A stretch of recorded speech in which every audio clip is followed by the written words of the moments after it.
Hey, what's up everybody? It's me, Yemmy the Ferret here, aka Yemmy, aka Wicca DJ Yemmy. Haven't done that in a while, huh?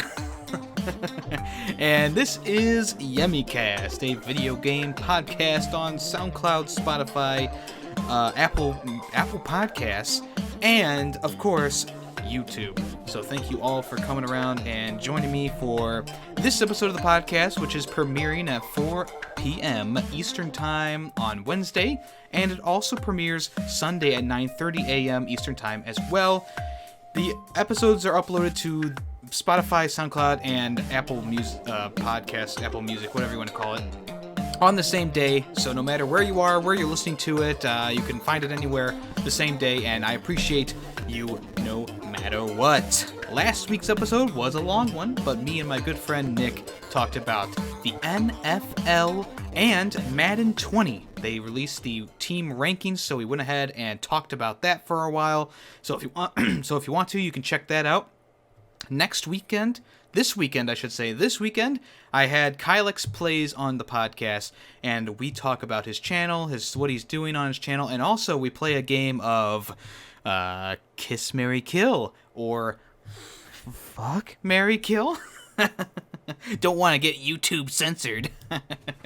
But that'll be a lot of fun, so make sure you check that out on the weekend on Sunday. But for now, today, it is Wednesday, my dudes. And you know what that means? That means video game news 24/7 on this podcast. That is right. We have a lot to cover today, including Hand of Fate, Civilization 6, Cyberpunk 2077, Crash Bandicoot Team Racing, Garfield Kart, all that great stuff. But first off, I want to talk about Wolfenstein Youngblood. Wolfenstein Youngblood, everyone.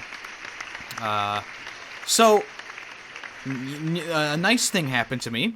I just mentioned my friend Nick, aka Greedy Waffle. Well, shout out to him again because he bought the deluxe version of Wolfenstein Youngblood for the PS4, and he used the buddy code with me. So we played about 6-7 hours of the game so far with the buddy pass together, and I gotta say, I'm not really impressed by the game, and even though I'm having fun with it, it still has a lot of problems that the other Wolfenstein games just don't have. And I don't know if it's because it has a multiplayer aspect to it, or they just maybe had less time to work on this one. I'm not sure, because it is fun. It has its moments. The game starts off a little slow with a lot of cinematics, and you're kind of learning how the two girls grew up with BJ and his wife Anna, and eventually, and also it's weird because the cutscenes are like mixed up. It's almost like a movie or something like Dunkirk or something like that, because all the freaking cutscenes are mixed up. So, one cutscene is they're training with BJ, and then the next one is, they're putting on their suits for the first time, and then the next one is back to childhood. Then the next one is, it's weird how they set it all up, and I don't know if I like that. I kind of had the same concerns with Beyond Two Souls when I played that one. It's not it's not a chronological game. It's more of like, hey, we decided to mix these things up just to kind of keep things interesting, I suppose, but I don't really like that about the game either. The two main characters, howdy y'all. I don't understand why they're Southern. I know they're in Texas, but the Southern drawl is kind of annoying to me personally. And no offense to people with Southern accents, I just don't like the accent, especially when it feels like a fake accent almost like they're putting on, because sometimes they have the accent and sometimes they don't. It's very, very strange. I don't know why the voice actors, or actresses I should say, couldn't keep the voices straight. I don't know. It's a weird thing to me personally, and it's kind of annoying because there's parts where they'll be like, oh yeah, sis, good work, we're really showing them nazies, and then the next scene they'll be like, okay, let's go in, stealthy. It's just a normal voice. Very strange. The gunplay is really good in this game. There's no new weapons yet, as far as I know, that I've unlocked at least, which is kind of disappointing, but also like, okay, I get it, because you kind of start off with the weaker guns and you get the better ones. But it's kind of awkward, not getting a single new gun, except for like the machine pistol. I think that's a new gun, but other than that, it just they're all the same guns from the Wolfenstein games. The SMG gets underpowered very, very quickly. Even with upgrades on it, I just can't seem to kill anything, so I always go to the regular assault rifle. I've already, advanced it 2 levels now, which are pretty hard to get. I also have been enjoying the machine pistol, as I said, and the shotgun seems a little bit underpowered as well in some cases. I'm interested to see what's next. There's no, one-hit kill weapon in the game except for the throwing axe or the throwing knife, depending on what you choose.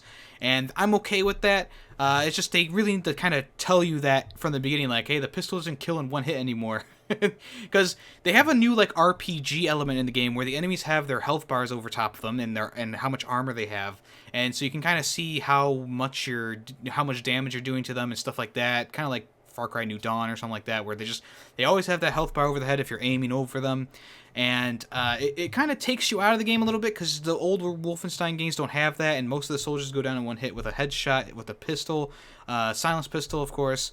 Maybe they just thought that was too easy? I'm not sure. So, like I said, the guns are fine and the gameplay's fine. It's just there's some aspects of it that I don't like the missions. It seems like the missions are not put in a good order because you go to this one area, you complete a task, and now, the mission takes you to another area which you have to load in the next area, or you have to go through a sewer system and go to the next area. It's not like mission 1, mission 2, mission 3, mission 4, like a story, because the games are more open world now, and you have these sewers and metros to go through that lead you to the different areas, and then it's more of an open world setting where you have this area that you can kind of explore. There's harder enemies everywhere, some places, and then there's weaker enemies some places, and enemies that are your level in most places. And I feel like that kind of hampers the experience of it all. I don't mind it being open world, but I feel like in terms of Wolfenstein, I feel like the co-op would have been done so much better if it was, just a regular mission by mission basis kind of game with those larger open world kind of areas during the missions, kind of like Uncharted or Wolfenstein 2. But I digress. It's not so terrible that I don't like the game. I just think it's a mediocre right now. I'm sure as I play it more, maybe I'll like it a little bit more. But for now, I just I'm kind of on the fence about it right now. It's even my friend, we've been kind of, been the same things happening over and over again. If you die, you have to restart the whole section over. So, if you've been looting for about 30 minutes and you die somewhere along the level, it restarts you back at the original metro spot that you spawned in, which is kind of annoying to me and to him, although it does keep everything you picked up, so luckily that doesn't change. They've added some new things in this game, like there's locks you have to shoot off. Ooh, so new. There's floppy disks you decode to get access to different crates. They've added a coin system in this game, which is really annoying to me. And you have to pick up coins from boxes and just lying around, and you use those coins to upgrade your weapons. Weapons upgrades can cost from 200 to about 500 coins, I think, or 400 coins, 300, whatever it is.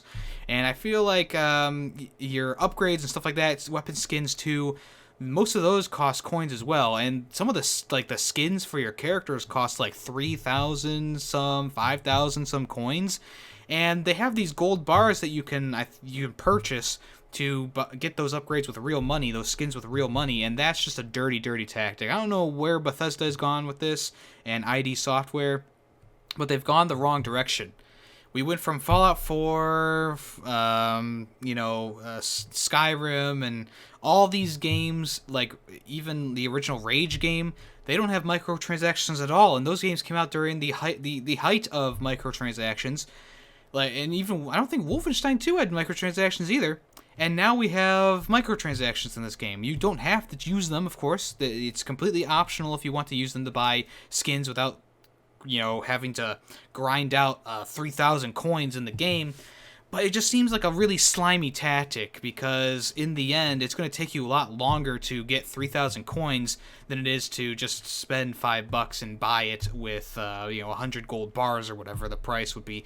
So that's a really slimy tactic to me, and I don't understand why Bethesda's doing this. We went from games with no microtransactions, now we have games that have microtransactions. This game, and Fallout 76 and stuff like that. Fallout 76 was more like, oh, of course it has microtransactions, but that's besides the point. The graphics in the game are fine. I think they had to downgrade them just a smidge, just because it's an online co-op game.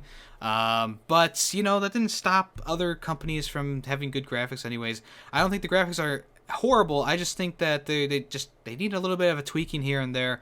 Other than that, I'm not too impressed with the game, but I think like the suit powers are pretty cool. You can go invisible in one, and the other one has like this slam ability, which is pretty fun to use. And I like the layouts of the maps, at least. Like, the layouts are pretty good.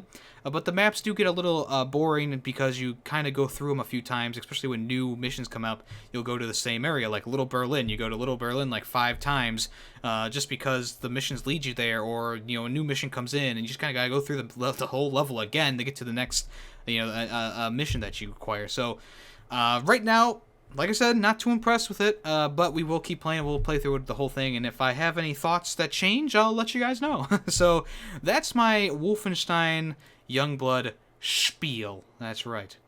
Ooh, I'm a little purple today, aren't I? Let's turn off the ring light. That helped a little bit. Yeah, I've been having some issues with like lighting and stuff like that. Right now I have my fan on. You guys probably can hear that in the background. It's a little bit hot. But I've been having a lot of lighting issues right now, and I don't know why. I don't know if it's because of my Razer Yugioh, or it's because I don't have good lighting in the background. I'm not sure yet. I don't understand what's with the purple hue that's around in the dark zones. But it's not a fun thing. So I'm gonna keep the ring light off for now, and we'll see how it goes. Okay, so big news in the world of development studios, because the Hand of Fate developer studio Defiant has thrown in the towel. Essentially, they've shut down operations except for minimal things that will keep basic updates and stuff coming out. So this is an Australian studio called Defiant Development, and they haven't really been a publisher for that long, but I mean, they put out a lot of great games in the past few years, like Hand of Fate 2, Hand of Fate 1. There's a bunch of other stuff that have come out as well. I gave Hand of Fate 2 my game of the year the year it came out. It was just that much fun. You play this card game with this strange man, and it's almost like a D&D game, and it's really fun. And it's shocking to me that they are closing down. So the next game that they were coming out with was called A World in My Attic, which would have been a little bit different from Hand of Fate, and they would do more of a Cantan-style gameplay. Unfortunately, they are not going to be putting out because the Defiant is ceasing development. That is right. So they released a statement saying, first and foremost, this means that our incredibly talented team are looking for new roles. Every one of them is a champion in their field. If you can hire them, you should. When we started the studio, we did so with a clear goal in mind, to hire great people, to create great games, and to do that in an ethical manner with respect for our team and our audience.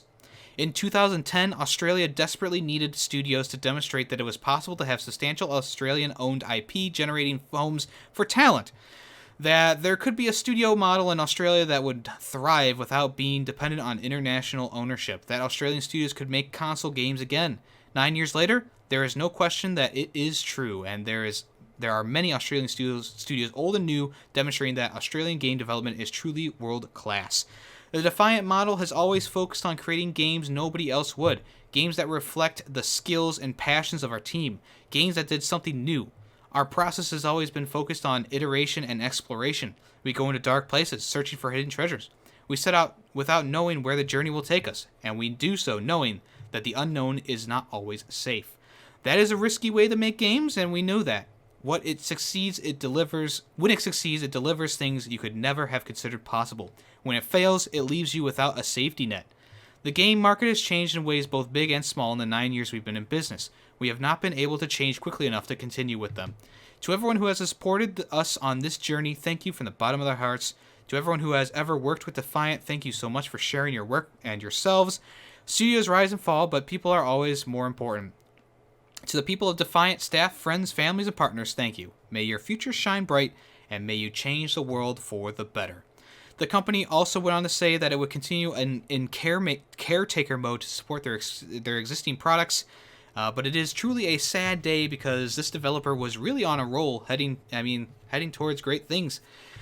Like I said, Hand of Fate 2 is an awesome game. If you haven't picked it up, put it on your wish list on Steam, or wait for a sale on PS4, or just buy it outright. I don't care. It's a great game, especially if you like card-type games. This one uses cards so well. Like I said, it was number one the year it came out, and I stick by that. I stand by that, because really, it is an incredible game, and this was a really good studio, and I guess they just...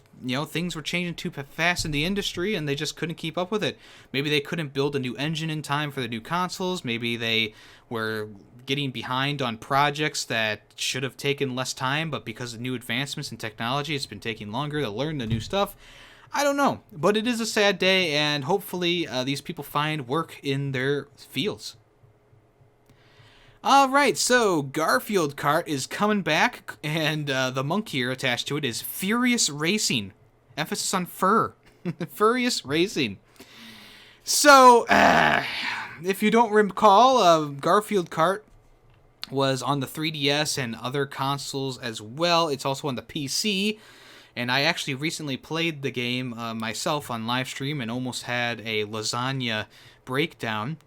But now Garfield is coming back in a new game, Furious Racing, and it's gonna try to stack up with the likes of Mario, Sonic, and Crash Bandicoot in their racing games.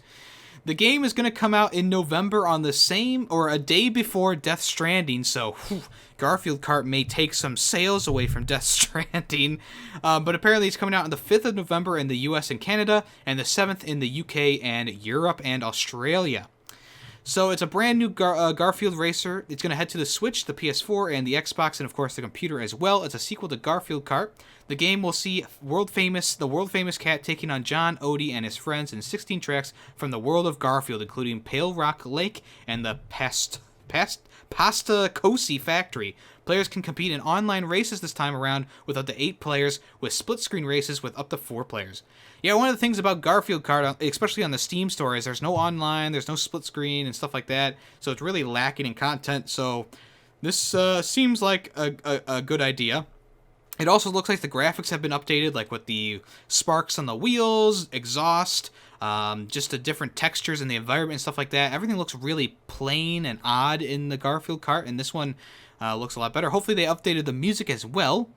The game is going to feature a number of characters and cars, which can all be customized with dozens of accessories, and all come with their own driving style. You'll need to pick the setup that feels the best to you before getting out on the track and using the crazy bonus items to secure the win. There's going to be Grand Prix, single race, and time trial events also to enjoy.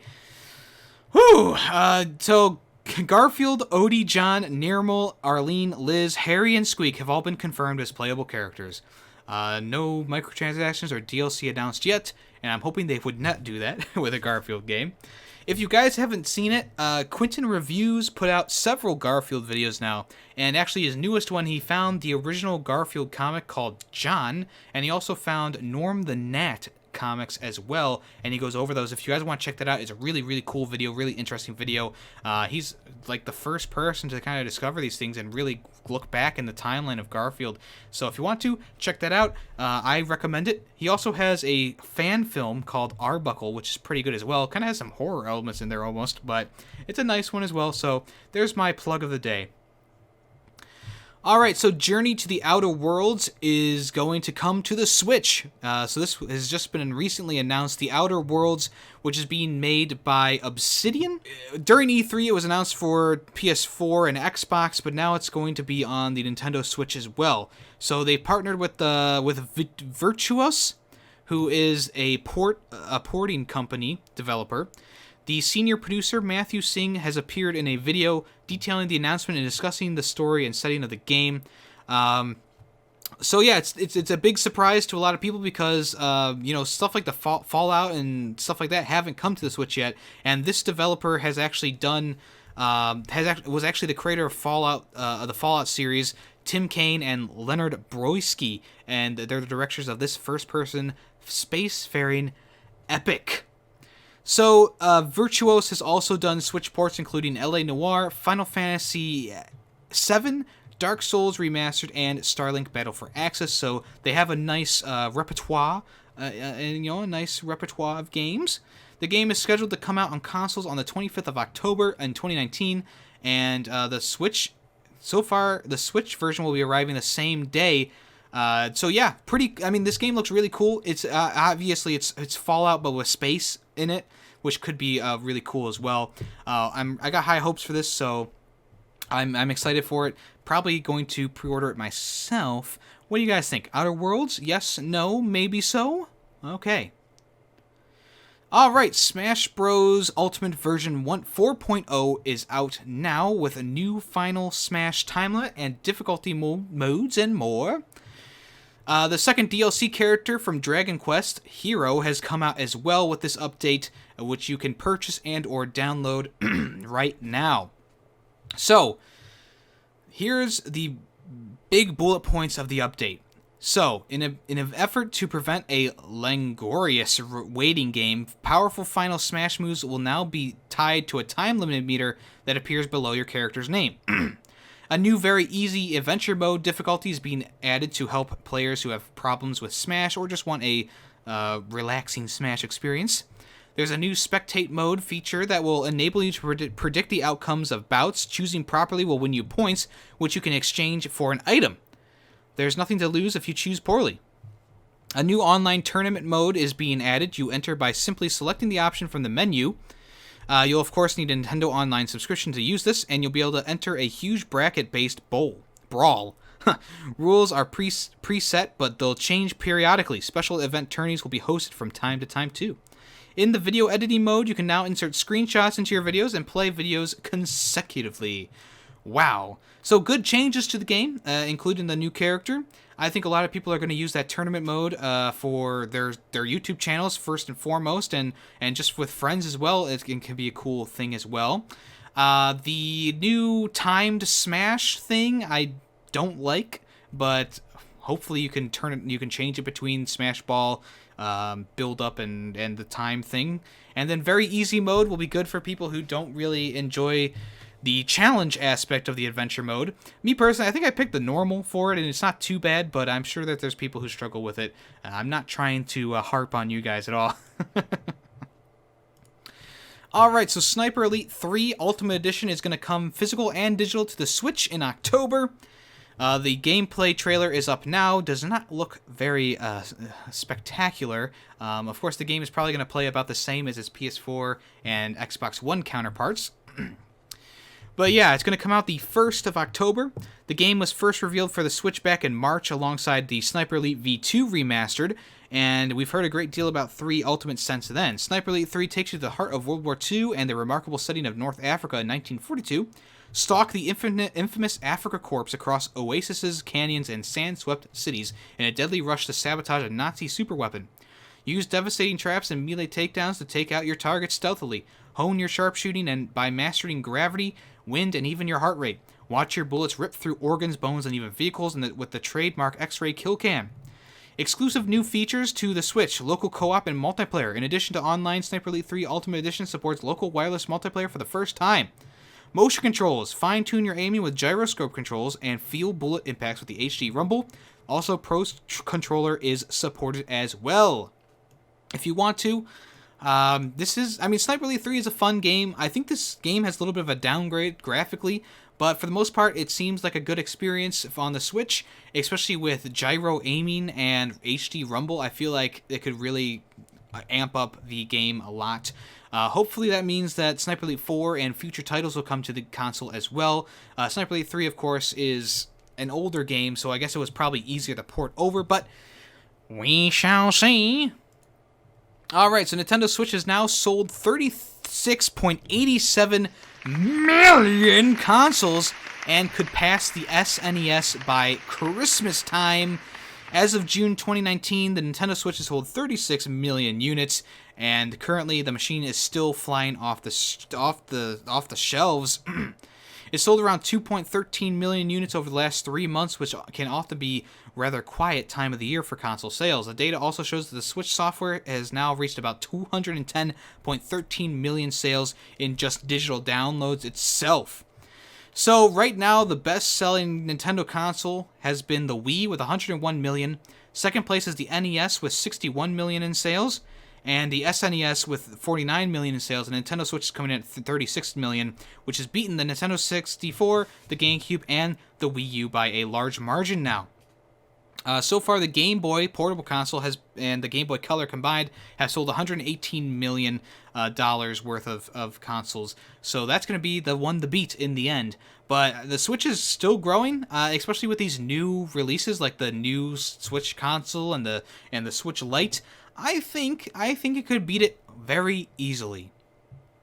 In the same vein of things, Super Mario Maker 2 has sold 2.42 million copies in just 3 days. It's a pretty popular release, of course, and as of the 30th of June, they've said that Nintendo has called it a good start by selling 2.42 million copies. The data only covers April through June, so possibly once July comes out, it'll be well over that amount. As a reference, Super Smash Bros. Ultimate last year sold about 1.2 copies in its first 5 days in Japan alone, and it surpassed 3 million sales in the US within a week and a half. Nintendo's data also notes that sales of titles released in previous fiscal years and titles released by other software publishers continue to grow at a steady pace, with Mario Kart 8 Deluxe still selling over 1.2 million units itself. So not too shabby. Alright, we got Pokemon Go news once again. The legendary Rayquaza is returning to Pokemon Go for a limited time, and there's also a shiny variant available after the 31st, so after today. So, go out there, get your Dragon Flying type Pocket Monster, Rayquaza. The magnificent creature returns to raid battles and will be available until the 2nd of September. The Sky High Pokemon returns to Pokemon Go raid battles from July 31st until September 2nd, 2019. The powerful dragon type is much sought after for the incredible damage it can dish out as a party member, and this time collectors should be just as excited as enthusiastic battlers. Very lucky trainers may encounter shiny Rayquaza for the first time during the reappearance, so make sure to battle the legendary Pokemon as often as you can. Alright, so cool beans for you Pokemon Go nerds! I'm just kidding. Alright, new Super Lucky's Tale is going to come onto the Switch this November. Remember at E3 it was shown off in that little collection of indie games coming to the Switch. This is a Microsoft-owned IP which is coming to the Switch now, which is really awesome for people like me, myself, and I. So it's revealed that Super Lucky's Tale is going to be coming onto the Switch on November 8th, and it's going to have a worldwide physical and digital release. This game takes inspiration from Super Mario 64, Banjo-Kazooie, and other N64 platforming classics. It's going to be a love letter to 3D adventure platformers. The press release for the announcement notes that the game is a challenging delight for players of all ages and skill levels, featuring an incredible variety of gameplay with hubs, story-based adventures, 2D side-scrolling challenges, minigames, puzzles, and boss battles. This is an expanded version of the original game, which was released exclusively on Microsoft platforms back in 2017. So it is definitely going to have more to it than the original game. So this is definitely something you want to look out for if you're a fan of 3D platformers like myself. This seems like the type of game that Yooka-Laylee should have been, even though I know I've trashed Yooka-Laylee enough in my podcast episode. I'm not going to talk about it for long, but this seems like it has all the quirks, the qualms, the graphical style, everything that you would want in a 3D platformer for the next generation. It could, I mean, I finished A Hat in Time the year it came out for the PS4, and that was an amazing experience. We'll see if this stacks up. Alright, so all 3 of the original Doom games are now available across consoles and platforms, and Bethesda has come out and said that there shouldn't have been a login for Doom or any of these games for Bethesda.com. So Doom 1 and 2 on the Nintendo Switch, PS4, and Xbox was requiring people to log into their Bethesda account to play, and in fact you couldn't even enter the game if you didn't sign in, and that didn't seem right to many people, and it doesn't seem right to Bethesda themselves. They've taken the social media to tell people about this problem. They're gonna so an update on the new classic Doom series. The Bethesda Net login requirement was included for the Slayers Club to reward members for playing the classic Doom games. The login should be optional, and we are working on changing the requirements to the optional now. We will update everyone when the fix is ready. So the statement doesn't really clarify whether the login requirement was intentional or not, but it seems like the Switch eShop listing for Doom and Doom 2 are going to state the following in the fine print now. Bethesda.net account required, see end user license agreement, terms of service, privacy policy, and additional details at Bethesda.net. Doom 3 doesn't include this message on the eShop page, and it has been confirmed that players can skip the login process to go straight to the game's menu, which is kind of strange to me. So whether this was intentional or not, still kind of shitty. Alright, so Nintendo's lead localization producer has left the Treehouse after 10 incredible years. He says that Nintendo was a great place to work. You've seen him at the E3 Treehouse presentation and other ones before that. His name, Eric Smith. He's been with the company for about 10 years at Nintendo America's Treehouse. He has decided to call it quits with the company. In fact, this is his last week. Wow, okay. So in a series of tweets via his Twitter account, he said that his favorite part of the job was always the writing and reflecting on how the Splatoon series had become one of the greatest joys of his life. He's a guy who has written nearly every English word ever spoken by Pearl, Marina, Clary, and Marie. It's really hard to walk away from all of them, and I'm going to miss the girls dearly. Smith gave a shout to his colleagues for the amazing writing and translation of the Splatoon series over the years as well. The talented individual was also the lead writer on Paper Mario Color Splash, which was apparently a dream come true for him. Additionally, he helped out on the story mode for Super Mario Maker 2, Luigi's Mansion Dark Moon, and The Legend of Zelda Breath of the Wild.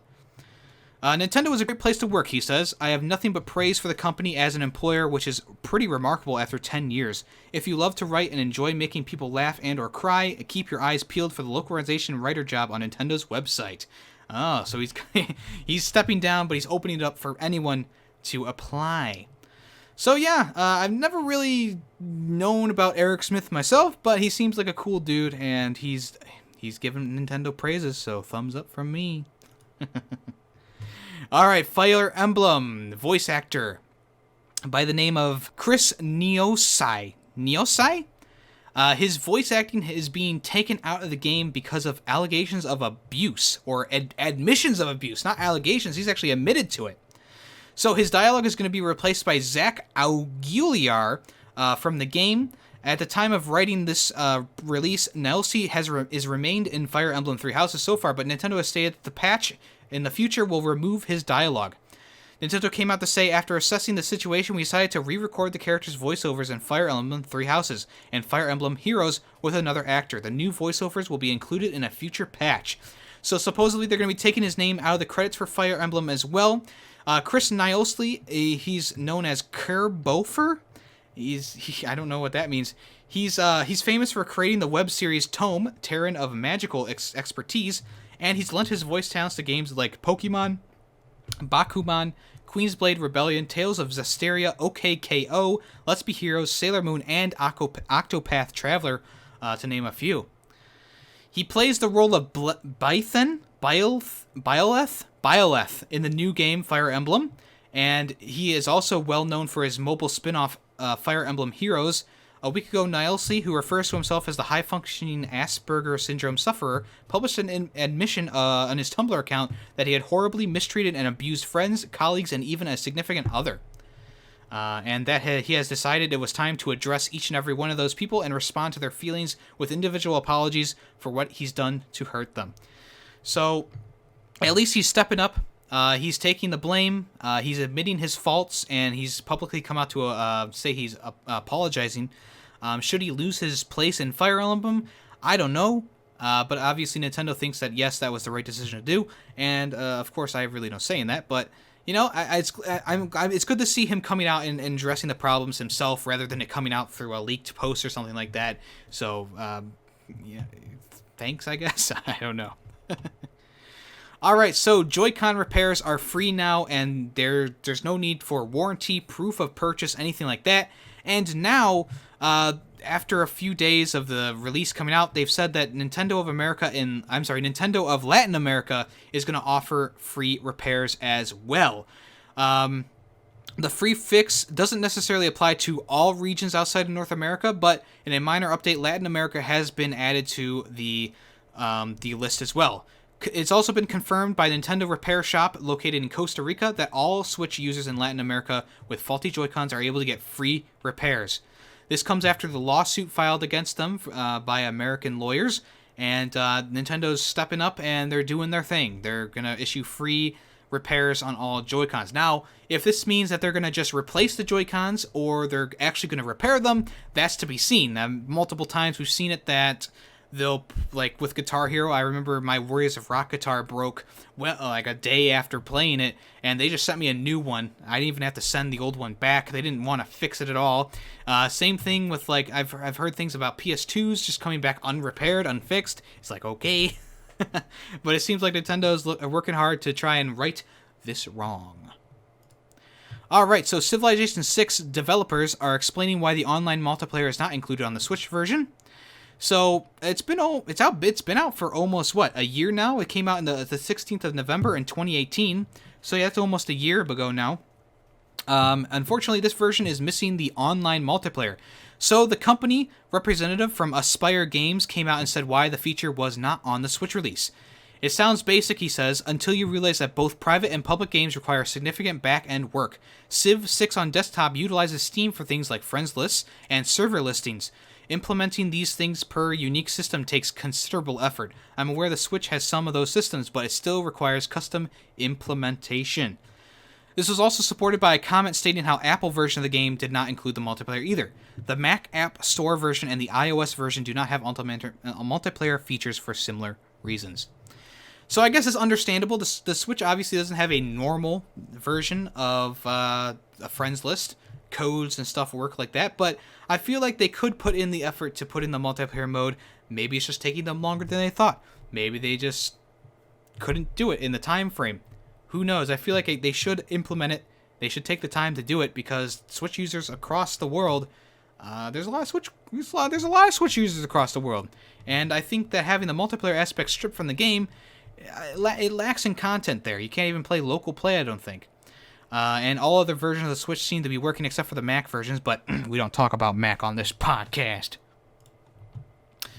Nintendo is now going to let you upload 64 courses in Super Mario Maker 2. That's increasing the level cap from 16 to 32 to 64 now.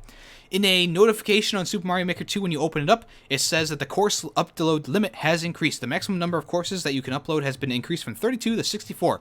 They plan to raise it one more time in the future for Super Mario Maker 2. So this is nice for level creators around the world, people who excel in creating levels and don't want old levels to go to waste. This is great for those people because they can now have 64 levels, and they're planning on increasing it, which means they're probably going to put it up to 100 maybe. It seems to go up by about 30 each time, maybe a little bit more. So maybe they'll do just a straight 100 next, or they'll do like a 80 something. Who knows? Alright, so Cyberpunk 2077 has no pre-order bonuses. CD Projekt Red came out and said, we don't do that. Everyone gets the same game. So this is like a slam dunk on a lot of other developers out there. So Cyberpunk 2077 is not going to have any pre-order bonuses. No console-specific bonuses as well. A user over at Reddit asked the game's official Twitter account if there would be any incentives for buying the game on a specific platform or from a specific location, and the developer's reply said that we don't do that. Every person that buys the game gets exactly the same in-game content no matter if they buy it in pre-order or on release date or 2 years later. CD Projekt Red has a reputation for being consumer-friendly, and this kind of stance is only going to enhance that. The Witcher 3 series, for example, the standard retail copies of the game came with a number of extras and post-launch exclusives. The title received a number of totally free content updates that included entirely new quests. Even the game's outstanding expansions were priced way lower than they may have been expected. It's also good to note that the Cyberpunk 2077 does not have an expensive collector's edition as well, and it also does not include any in-game bonuses for the collector's edition either. So this is really cool stuff. I remember opening up the Witcher 3 case, and there's a letter from the CD Projekt Red in there. There's a map. There was a game soundtrack disc. I think I still have it somewhere. And that was really cool stuff to open up and find just in a standard edition. So that's really cool that they're doing this. They're continuing this practice for CD Projekt for Cyberpunk as well. Thumbs up to you, CD Projekt Red. You get a round of applause. Yes!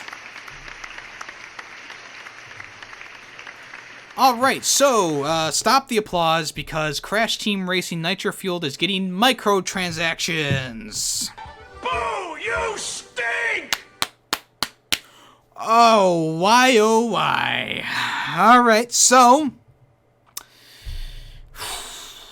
Crash Team Nitro Racing. The in-game coins currency isn't too bad. I mean, it's a little stingy here and there, but I feel like it's a pretty fair.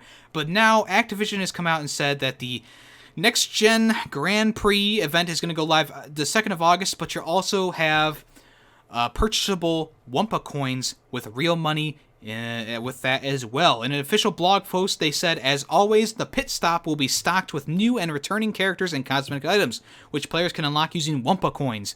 With all this content available, there will also be a way for players to fast-track their Wumpa coin collection if they like. Starting in early August, players will have the option to purchase Wumpa coin bundles from their game console stores to supplement the coins by playing.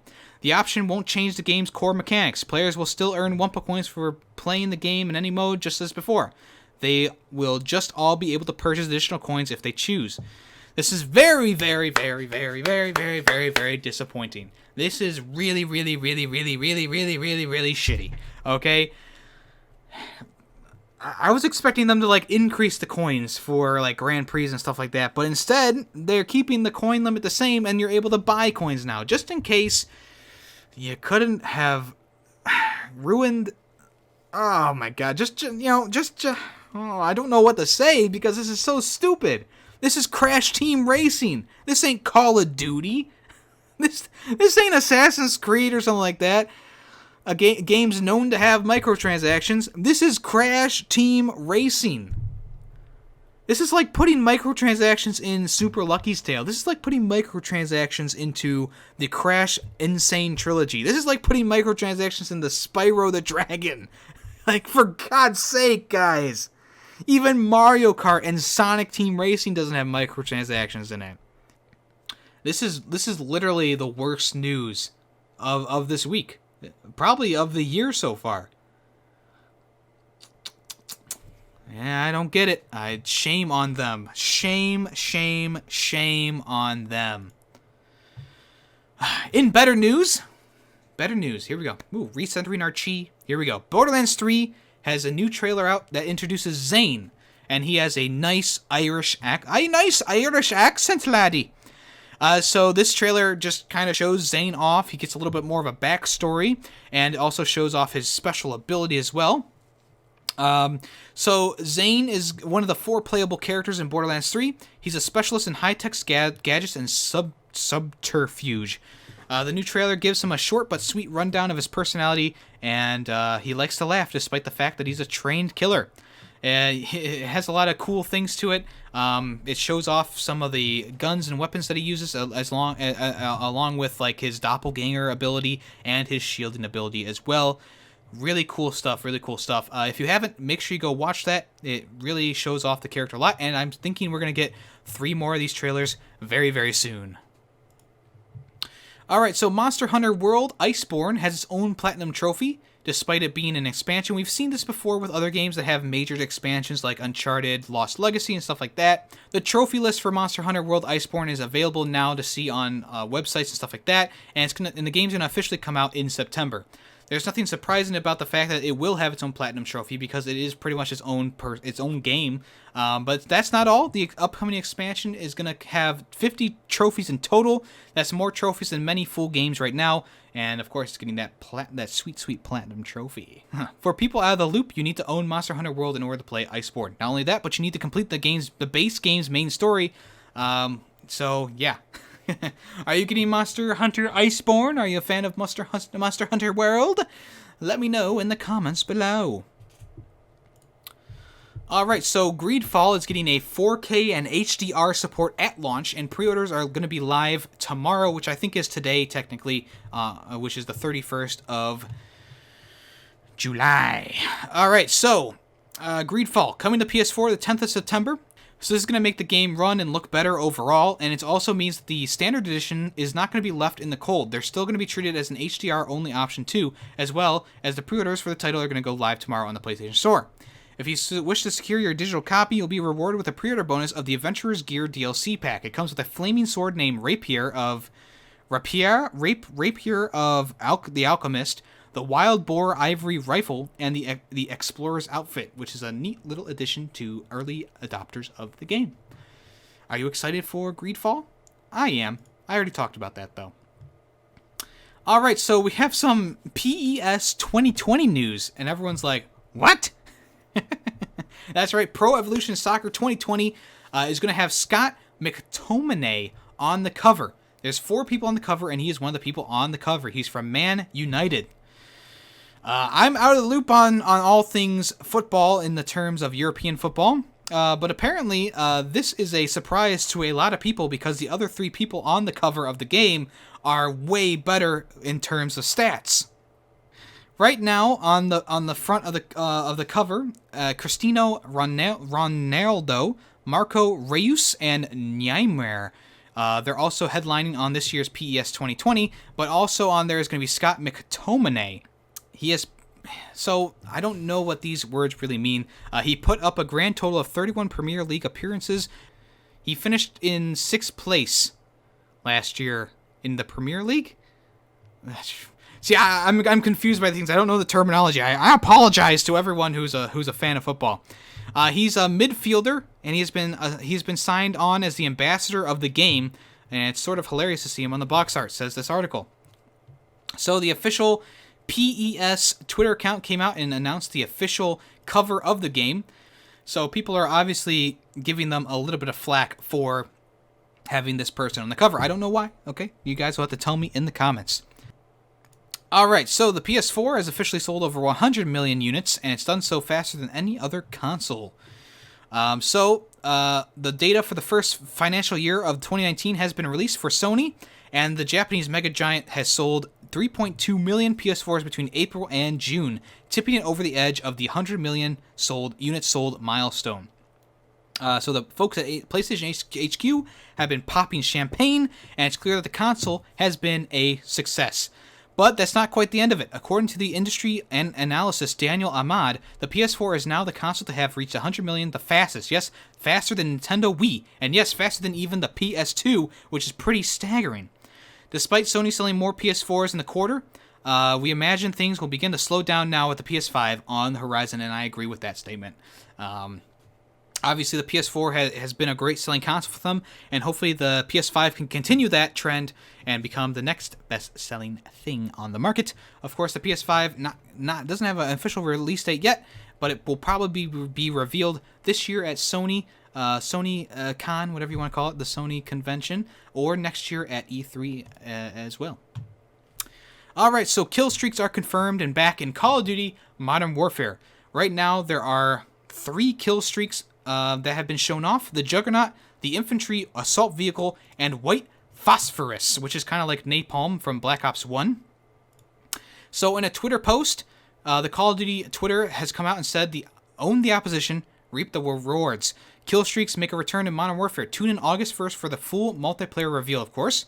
So the Juggernaut, call in a care package that contains the Juggernaut Assault Gear, kind of like Modern Warfare 3.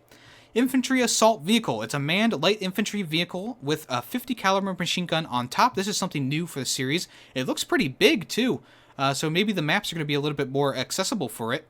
And then also the White Phosphorus. You're going to cover the battlefield with white smoke flare canisters that will disorient the enemy and burn any that wander too close.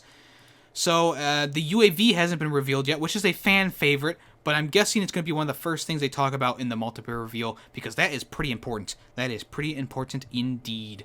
So far, everything about Modern Warfare Reimagined has been pretty interesting. Like I said the episode last week, they revealed 2 maps that looked really, really good on the PS4 Pro, and the guns looked pretty cool as well. So only time will tell, though, but I'm kind of excited for Modern Warfare. I'm hoping that they're going to reveal more about the campaign mode, because that's the one thing that I'm most excited about. And it seems like Call of Duty is going to be more competitive than ever this year, but we'll see with that reveal coming August 1st. Alright, so Sucker Punch, who is the creator of Order 1886, has sort of maybe revealed a sequel to the critically demolished game, but he quickly backtracked on his statements. So during a podcast with Gamerheads, or on the Gamerheads podcast, Jordan Lemos, who is now working on Ghost of Tsushima, sort of revealed that there is a sequel to 1886 in the works. So he said on the podcast, last I heard, they were actually doing a second one. So I don't know if they were already in development at that point. So they were like, well, let's just keep going, hoping the next one's better, or people like it more, kind of thing. So given that the story has picked up over the past few hours, he took to Twitter to say that I know nothing about a sequel, before presenting screenshots of several slightly misleading stories on the subject.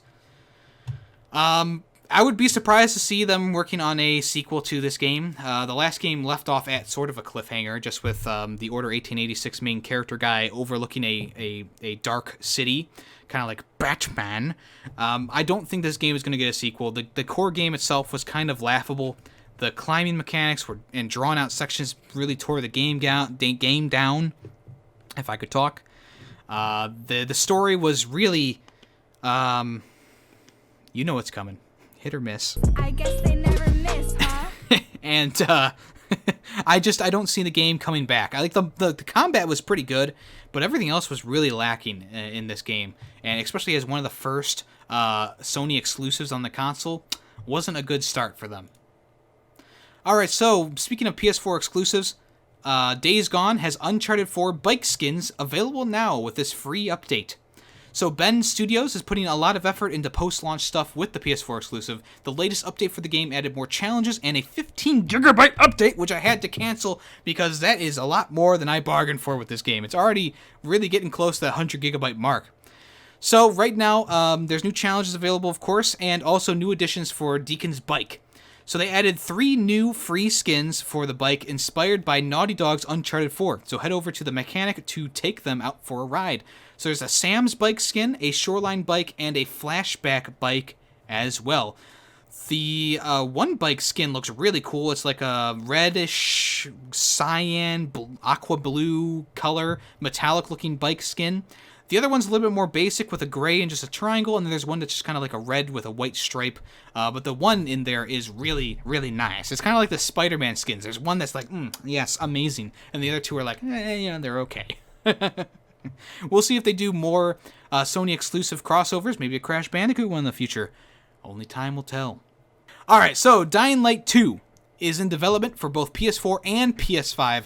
Techland has confirmed it's going to be a cross-gen zombie game. So, Dying Light 2 by Techland is getting both a PS4 and PS5 version. The free-running zombie action game is going to make its leap across platforms. The developer confirmed during an interview with WCCF Tech, directly asked if the sequel is cross-generation title, Chief Technology Officer Powell Rohlerder said Techland always has an eye on the latest new toys. To be more specific, yes, the plan since the beginning of production has been to make Dying Light 2 a cross-generation title, which is nice. Very nice, very nice. So people with the older consoles and the newer consoles will probably get about the same experience. Dying Light 1, instant classic in my books. One of my favorite games of the year came out. And Dying Light 2 seems to be more of that amazing parkour zombie killing action. So exciting times ahead. Right now, the release date has not been announced yet, but we've seen stuff at E3 and little trailers as well, and interviews too.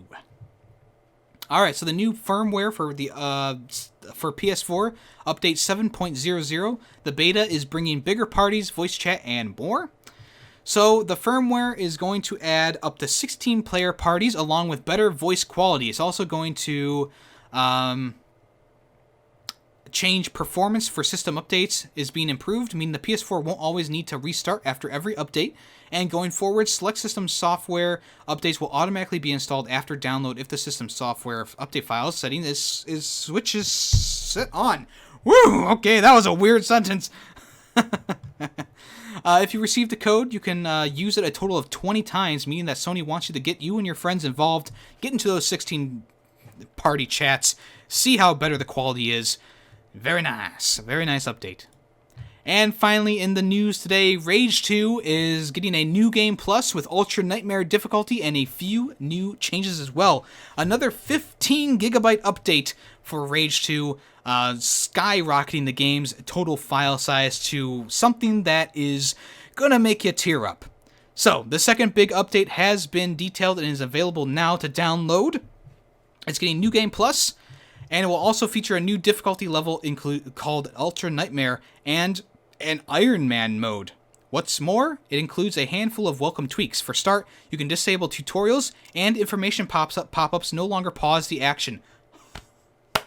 Yay! A flashlight has been added as well as a bunch of dead zone slider for more aiming customization. And the ability to skip the long-ass dialogue scene at the beginning of the game. Whew! Alright! Amazing. So this is a good update. It's a little bit big for my taste, so I put it on pause now along with the Days Gone one. I finished Rage 2 a while ago. It's a very, very short game with not a lot of content, so hopefully these updates are going to bring some free content in the game to flesh out the experience.